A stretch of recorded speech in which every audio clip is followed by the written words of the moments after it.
압살롬과 그를 따르는 무리들이 예루살렘에 이르렀고 책사 아히도벨은 압살롬 곁에 있었다. 압살롬과 그를 따르는 수많은 자들과 아히도벨이 예루살렘 성에 입성한다. 반란은 성공이었으며 거침이 없었다. 그때 다윗이 남겨놓은 후세가 등장한다. 다윗을 따라가지 않았다는 것을 의심하는 압살롬에게 저는 여호와와 이 백성들과 이스라엘의 모든 무리가 뽑은 사람 편입니다. 저는 왕과 함께 있겠습니다. 전에는 왕의 아버지를 섬겼지만 이제는 누구를 섬기겠습니까? 다윗의 아드님입니다. 저는 왕을 섬기겠습니다. 압살롬은 후세를 받아들였다. 아히도벨은 압살롬에게 하나의 제안을 한다. 부왕은 이 왕궁을 지키도록 후궁들을 남겨놓았습니다. 왕은 이제 그 후궁들과 잠자리를 같이 하소서. 이 소문이 온 이스라엘에 퍼지면 누구도 새 왕이 등장한 것을 확실히 깨닫게 되어 온 백성이 한결같이 임금님을 따를 것입니다. 임금님께서 그렇게 부왕과 명백한 선을 긋고 새 왕이 되시면 온 백성이 임금님만 따를 것이기 때문입니다. 아히도벨은 모략가였다. 압살롬이 아버지 다윗의 후궁을 취하게 함으로 왕이 된 것을 공고히 하기 위해서였다. 이러한 일은 그 당시 근동 지방에서 공공연히 이루어졌다. 왕의 여자를 취한다는 것은 왕권을 접수한다는 표가 되었다. 아히도벨은 머뭇거리지 않고 속전속결의 방법을 택한 것이다. 왕궁 옥상에 천막이 펼쳐졌고 압살롬은 아버지 다윗의 후궁들에게로 들어갔다. 그 옥상은 전날 다윗이 침상에서 일어나 거닐던 그곳이었다. 목욕하던 여인을 음침하고 탐욕적인 눈으로 바라보던 곳이었다. 세욕을 이기지 못해서 하나님과의 언약을 깨뜨렸던 옥상이었다. 바로 그곳에서 그의 아들 압살롬은 다윗의 후궁들을 범하고 만다. 일찍이 하나님께서는 나단을 통하여 말씀하셨다. 보라, 내가 너와 내 집에 재앙을 일으키고 내가 내 눈 앞에서 내 아내를 빼앗아 내 이웃들에게 주리니 그 사람들이 내 아내들과 더불어 백주에 동침하리라. 너는 은밀히 행하였으나 나는 온 이스라엘 앞에서 백주의 일을 행하리라. 모든 이스라엘이 보는 앞에서 압살롬은 다윗의 후궁들에게 들어갔고 더불어 동침하였다. 다윗은 밧세바와 동침한 것을 숨기기 위해 그의 남편 우리아를 죽였다. 하지만 하나님께서는 말씀대로 대낮에 심판을 행하셨다. 아히도벨의 계략을 하나님은 심판의 도구로 사용하신 것이다. 아히도벨은 여기서 멈추지 않았다. 압살롬이 후궁들과 자고 나오자 다음과 같은 제안을 한다. 이제 제게 군사적인 전권을 위임해 주소서. 저는 당장 1만 2천 명을 뽑아가지고 오늘 밤으로 다윗을 쫓아가겠습니다. 그가 지쳐서 절망에 빠져 있을 때 뒤쫓아가면 틀림없이 그를 쉽게 잡을 수 있을 것입니다. 그 다음에는 다윗의 부하들을 모두 임금님 편으로 끌어들이겠습니다. 그들이 임금님에게로 돌아오는 일이 뭐가 어렵겠습니까? 분명 아히도벨의 책략이 맞았다. 다윗과 그를 따르는 군사들은 다 지치고 큰 슬픔으로 망연자실해 있었다. 정비할 틈과 시간을 주지 않고 친다면 뿔뿔이 흩어져 버릴 것이다. 아히도벨의 계략을 따를 자가 없었다. 그는 정확히 다윗의 진영의 상황을 간파하고 있었던 것이다. 압살롬과 이스라엘 장로들이 아히도벨의 말을 옳게 여기는 가운데 압살롬은 후세의 의견도 듣고자 그를 불렀다. 후세는 즉시 아히도벨의 계략에 문제점이 있음을 부각시킨다. 다윗과 그를 따르는 자들은 전쟁에 능한 자들이기에 섣불리 기습했다가는 도리어 당할 것이요 이로 인하여 압살롬의 군대는 사기를 잃게 되리라는 것이다. 그러니 당장 치지 말고 온 이스라엘에서 군대를 모조리 모아 그 대군으로 하여금 다윗을 치게 한다면 분명 곧 승리할 거라는 책량이었다.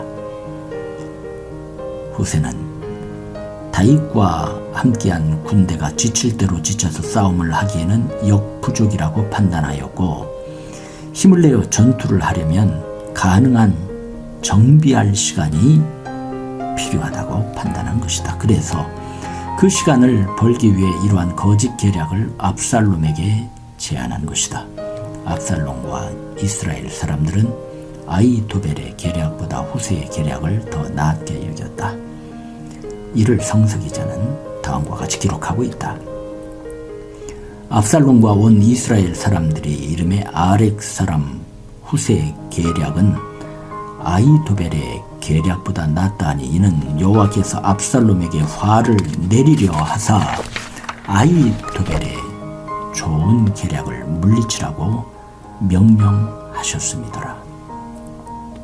나는 압살롬과 그의 휘하에 있는 지휘관들이 어찌해서 후세의 계략을 쫓았나 이해할 수 없다. 압살롬은 자기 아버지에 대하여 잘 알았다. 특히 전투에 능한 자라는 사실을 말이다. 그리고 압살롬을 따르는 참모들 역시 다윗이 보여준 군대를 지휘하는 습관과 방법을 익히 잘 알고 있었을 것이다. 아히도벨의 작전대로 다윗에게는 쉴 틈, 회복할 틈을 주어서는 안 되었다. 다윗은 끈질겼다. 위기 속에서도 수많은 전투 가운데에서도 살아남았다. 밟아도 살아남았고 진이겨도 살아남았다. 그런데 후세의 계략을 뜯어보면 다윗은 숨 돌릴 시간을 갖다 바치는 거였다. 왜 그랬을까? 시편 22편에 간구하는 다윗에게서 찾을 수 있다. 내 하나님이여, 내 하나님이 어찌 나를 버리셨나이까? 어찌 나를 멀리하여 돕지 아니하시오며 내 신음소리를 듣지 아니하시나이까? 내 하나님이여, 내가 낮에도 부르짖고 밤에도 잠잠하지 아니하오나 응답하지 아니하시나이다. 그들이 나를 주목하여 보고 내 겉옷을 나누며 속옷을 제비 뽑나이다. 여호와여, 멀리하지 마옵소서. 나의 힘이시여 속히 나를 도우소서. 그는 고난 가운데 기도한다. 이것은 그의 거룩한 습관이었다. 환난 날에 하나님을 찾는 자 망하지 아니하고 하나님의 도움에 손길을 얻는다. 사람의 비방, 조롱, 비웃음, 신란, 이 모든 것이 파도처럼 자신에게 몰아칠 때 다윗은 하나님께 자신의 사정을 물 쏟듯 쏟아놓는다. 바꾸어 말하면 그 모든 것을 가지고 하나님께 나아간 것이다. 누가 모든 시련과 시험, 무거운 짐을 가지고 소망의 창조주께 나아가는 자를 당할 수 있으랴. 다윗의 이 간구에 하나님은 복을 주셨다. 그의 후손으로 오는 메시아의 고난을 예언하게 하신 것이다.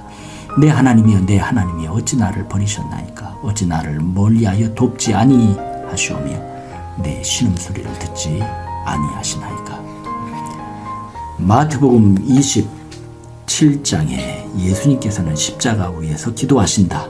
제9시쯤에 예수께서 크게 소리질러 이르시되 엘리 엘리 라마 사박다니 하시니, 이는 곧 나의 하나님 나의 하나님 어찌하여 나를 버리셨나이까 하는 뜻이라. 다윗이 극심한 고난과 역경 가운데 오직 하나님께만 소망을 두고 부르짖는 그 기도를 통하여 그리스도의 고난을 예언하게 하신 것이다. 시편 22편에 다윗의 고난의 절정을 보여준다. 나는 물같이 쏟아졌으며 내 모든 뼈는 어그러졌으며 내 마음은 밀랍 같아서 내 속에서 녹았으며 내 힘이 말라 질그릇 조각 같고 내 혀가 입천장에 붙었나이다.